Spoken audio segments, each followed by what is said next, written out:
Sa panahon ng mabilis na impormasyon at kaliwat kanang balita, kailangan mo ng isang channel na mapagkakatiwalaan, diretsyo at para sa bayan.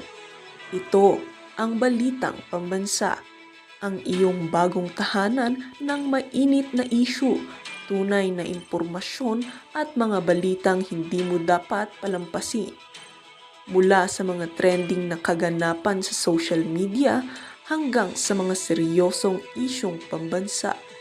Bantay kami sa bawat sulok ng bansa para sa iyo. Hindi lang basta chismis, kundi validated news, mga impormasyon na may batayan at mga kwento ng tunay na buhay Pilipino. At kung gusto mong laging nauuna sa kaalaman, huwag kalimutang mag-like, mag-share at higit sa lahat, mag-subscribe. Dahil sa Balitang Pambansa, balita mo, boses mo, bayan natin ito.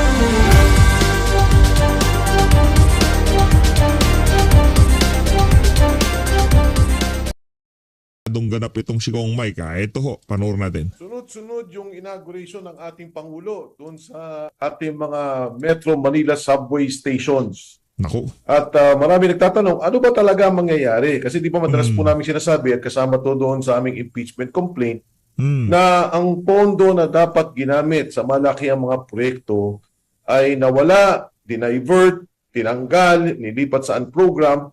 At ito ay ginamit sa mga flood control o yung mga high kickback projects.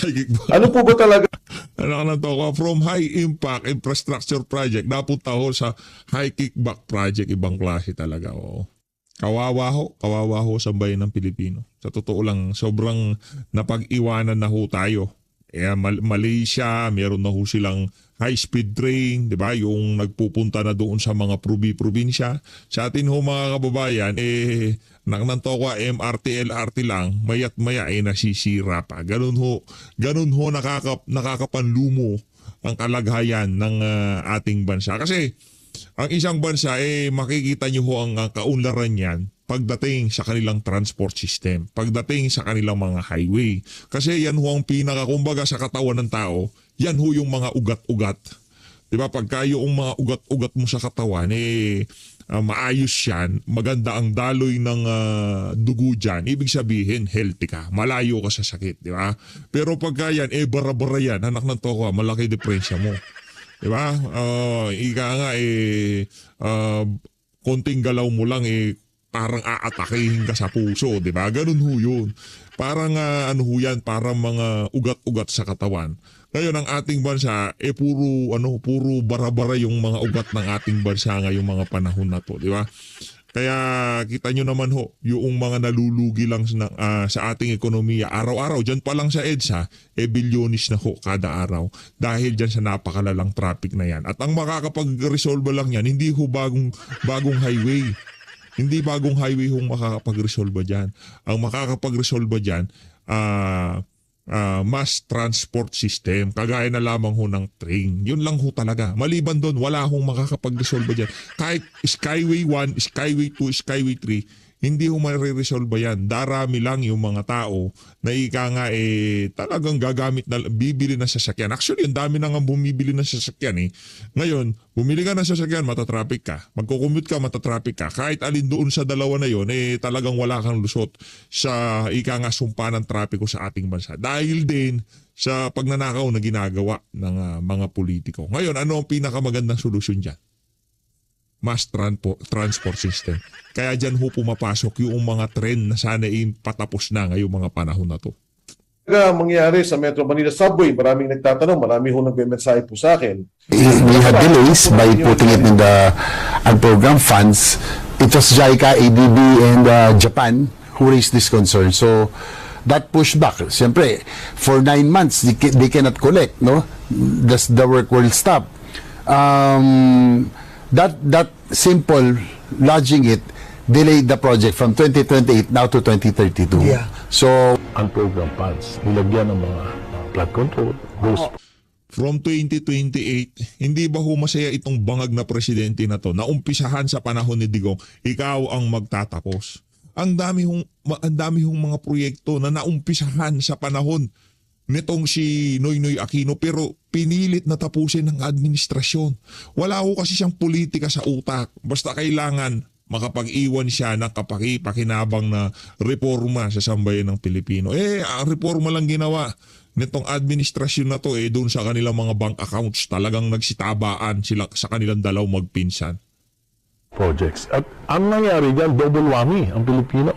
Dahil nasayang na yung pera, dahil hindi napondohan yung counterpart dun sa mga foreign assisted projects, na-delay yung project. Kaya ang nangyari, from 2028, dapat yung subway tapos na. Kung nasa tayo. Ngayon, 2032. Yung PNR, Baka pwede niyong klaruhin lang. Sabi niya, finished ang subway by 2028. Can you clarify, please? Hindi po.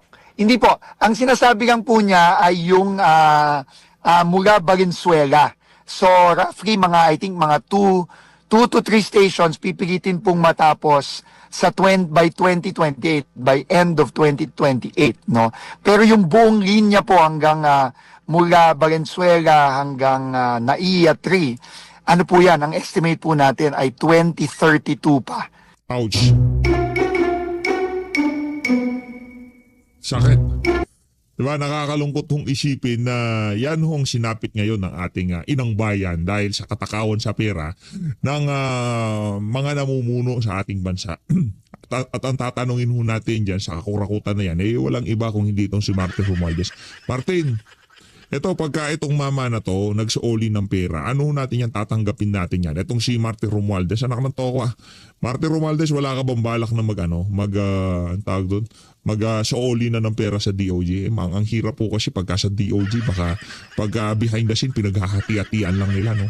O bago pa ipresenta, malaking porsyon ng kinuha noong mga naghahari-harian, nagsisiga-sigaan niya sa DOJ.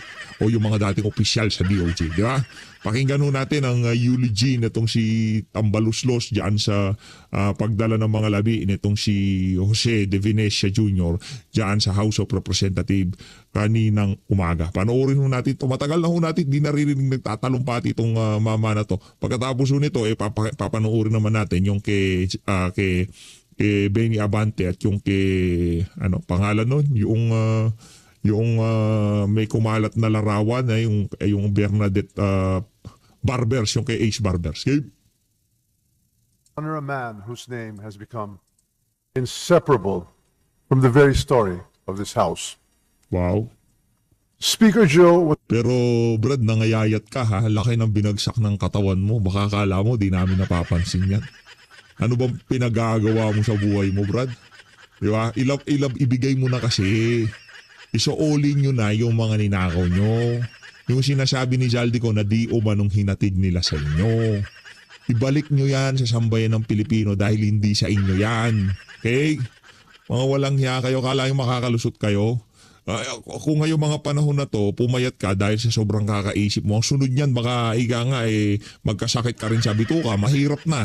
Kaya kung ako sa'yo, dahil lang bagsak nito, bangag yung kapartner mo, sa gusto mo, ilalaglag ka niyan. Walang forever sa mga Marcos na yan. Basta ililigtas lang nila mga tumbong nila. Lahat ng nasa likod nila, ilalaglag nila. Kahit pinsan pa nila yan. Diba mantakin mo kapatid niya si Aimee? Diba linaglag din niya dahil ilinabas niya kabulukan ng kapatid niya. Ano naman ho yung kay Aimee Marcos, mahal niya si Bongit. Mahal na mahal niya si Marcos Jr. Diba nung panahon ng kakaumpisa pa lang ng termino nitong si Marcos Jr. Ano sabi niya? Kung inihintay nyo na banatan ko kapatid ko, hindi mangyayari yan. At yun na nga ho nangyari. Hindi niya nga ho binanatan itong si Marcos Jr. Diba? Maliwanag ho yun mga kababayan. Ngayon, kung umaasa ho kayo na para sa mga Talyanista at Ensaymada, makakaalpas pa ang administrasyon na to sa galit na sambayan ng Pilipino, nagkakamali ho kayo dyan. was not simply a presiding officer in Congress. He was a founder, a builder, a unifier. He was one of the fathers of Lakas when it was still Lakas. Ito kaya si Jose de Venecia, nag-MOOE din ho kaya to nung nandiyan pa siya dyan sa House of Representatives. Pero konti-konti lang ho kasi dyan nung mga panahon na yon, nung bago pumasok tong 20th Congress, nung pinamunuan itong matakaw sa pera na to na si Martin Romualdez. Diba? Nakatakawan niya sa pera, nangayayat siya. Yan pala ang problema pagka matakaw ka sa pera, nangangayayat ka no? Imbis na tumaba ka, nangangayayat ka, no? Yeah. Ang issue kasi dito, nung talagang pinamunuan itong sintu-sintu na to, House of Representatives, doon talaga naging laganap ang nakawan dyan. Doon naging talamak yung insertion and program appropriation, di ba? Yung anong tawag dito, yung mga for later release, pagiging proponent, dyan ho sa admin, pamumuno niya bilang speaker, nag-umpisa lahat ng kabulukan dyan sa House of Representatives. Tao, then Lakas NUCD, at a time when our democracy was finding its footing once more. He did not build a party for power, he built a movement for purpose. Wow. And in so doing, he helped shape a generation of leaders who believe that governance must be inclusive, reform-driven, and anchored in national unity. National unity. As a speaker for 5 terms, Yang accent na yan ang isa sa mga dahilan kung bakit hindi ka mananalo ng pagka-presidente. Walang bumibilib sa tono ng pagsasalita mo na yan, Brad. Okay nang hindi magaling mag-English. Okay nang ika nga medyo balahura bunga nga. Basta wag lang magnanakaw kagaya ninyong he transformed this institution, kagaya ninyong magpinsan, di ba? and under his leadership, the House became what it ought to be, a forum where every legislative district, every island, every province, every city had a voice at the table. He believed that the strength of the republic was measured not by the dominance of a few, but by the participation of all. He was the father of the Rainbow Coalition, a phrase that will forever belong to him. But the Rainbow Coalition was not merely a political strategy. It was a philosophy of governance. It was the recognition that in a democracy as diverse as ours, Pagkatapos niya nag-speech, ang pinaka-ilalim mo nakalagay, thank you, ChatGPT. Christian and Muslim, North and South, Ang bihira. majority, minority, progress is achieved not by exclusion, ChatGPT lang pala. but by consensus. He brought together representatives across party lines, across ideologies, across regions, and he forged agreements that allowed this House to enact reforms that shaped our economy, strengthened our institutions, and advanced social justice. House Resolution number 247, adopted by this chamber, records for history his distinguished service and significant contributions to the country. But no resolution can fully capture what we, who sat with him, debated with him, learned from him, and were guided by him, know to be true. That his leadership was grounded in respect, equal respect, for every member of this House, regardless of affiliation. He was a consensus builder in the noblest sense. He did not silence dissent, he harmonized it. He did not diminish differences, he reconciled them. In an era where division often threatens institutions, he demonstrated that unity is not weakness, it is strength disciplined by wisdom. And yet, Speaker Joe's vision did not stop at our shores. He was a global Filipino, a visionary who understood that the Philippines must not only participate in the international community, but to help shape it. Long before interfaith Boring na tong kay Martin Romualdez. Di pa po tayo doon kay anong tawag dito, kay Benny Abante. Eto, kay Benny Abante ho tayo. Ako, ano naman kaya sasabihin ko? Baka itong nito si pinakamahabang Benny Boy? eulogy Ako? na ibibigay ko. Any rate, to many, death is one dreaded reality in life. But no matter what we would want to do and what we would want to be, the truth remains, according to the book of Ecclesiastes, to everything there's a season and a time to every purpose under the heaven. A time to be born and a time to die, a time to weep and a time to laugh, and a time to mourn. And the question is, according again to the book of Ecclesiastes, what profit hath he that worketh in that wherein he laboreth? Manong Joe, our speaker, Jose Claveria de Venecia,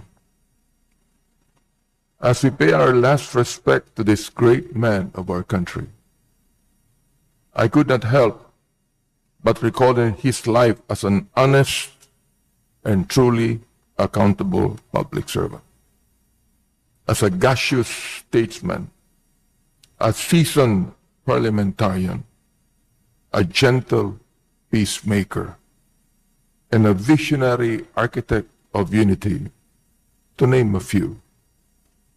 I find it very relevant, especially in the light of the political and economic climate that our country and our people are in today, to emphasize the enduring legacy that Speaker de Venecia left behind, that I want to pose as a challenge to all, specifically to us, public servants and young leaders. Unlike many today, Speaker de Venecia built instead of destroying bridges of unity and understanding, sacrificing self and gain. Indeed, the life of Speaker de Venecia is a unique example of a life well lived. Born in Dagupan, Speaker de Venecia grew up in Pangasinan, a province that would remain the center of his political identity. He studied journalism at Ateneo de Manila University and later transitioned into business, becoming involved in public affairs before entering the political arena. As a businessman, Speaker de Venecia pioneered overseas contract work for the Filipinos, where he was one of the first Philippine prime contractors in the Middle East and North. Galing pala nitong si Jose de Venecia. Ngayon, at least alam na ho natin. Pambihira. Kaya pala yung mga tagalakas ha.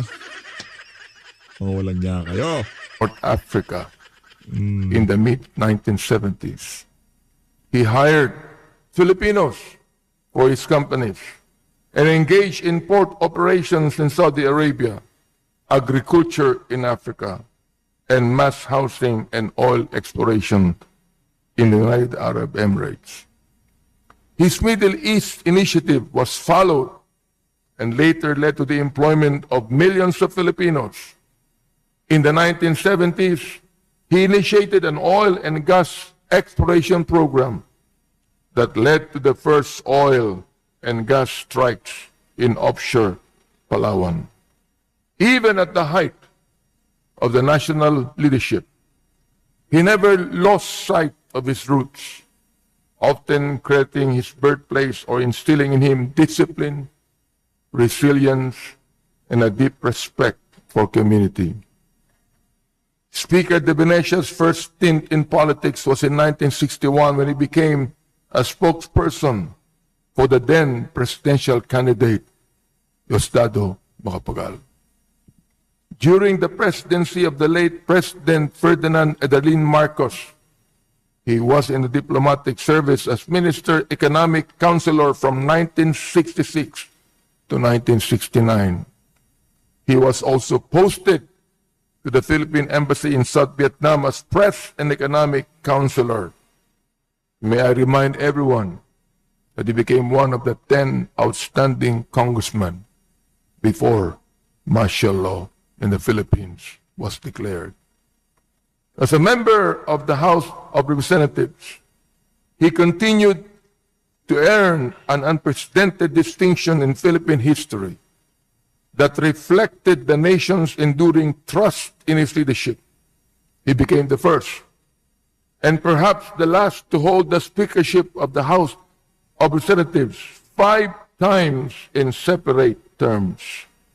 This feat of the Speaker de Venecia demonstrated his personal touch across political lines and affirmed his ability to unite leaders, build consensus, and steer the Ito pa lang si De Venecia, siya yung kontraktor ng mga kontraktor nung kapanahunan niya. Punta na ho tayo kay Pambira. Wala na nga tong si De Venecia, binobola mo pa, walang yaka talaga, Benny Abante. Punta na ho tayo dito kay H. Barbers. Honorable Speaker Faustino Boji D. III, former President Gloria Macapagal Arroyo, to our former primus inter pares in the House of Representatives, to our former colleagues in the House, our honorable senators and cabinet secretaries, at sa lahat po na nagmamahal kay Speaker Joe De Venecia, magandang umaga po sa inyong lahat. At the onset, let me convey my deepest sympathies and condolences to the De Venecia family, most especially to Tita Gina, to Toff, to Joey, and the Vera Perez clan too, Tito. Sa ating pong lahat na nagbibigay pugay at nagbibigay ng huling tribute sa ating mahal na public servant, magandang umaga po ulit sa inyong lahat. When I was asked to deliver a eulogy, I immediately tried recalling my personal countless memorable encounters with the former speaker. And while I was scribbling down all these experiences I had with him, I said to myself, baka mas mahaba pa yung sasabihin ko sa sinabi ni Congressman Abante. Or mas mahaba pa sa sinabi ni Senator Mig Zubiri. But just the same, I'd like to give this tribute because this man is a man that I deeply respect and adulate. In fact, sabi ko nga sa sarili ko, how would I ever pay tribute and honor to Speaker Jose De Venecia? So, I made my short speech hoping that I can do justice in paying a tribute to the life of this remarkable person. Speaker Jose De Venecia Jr. The man who was called by many names, monikers, either seriously or comically by his fans and detractors alike. He was not someone out to please everyone.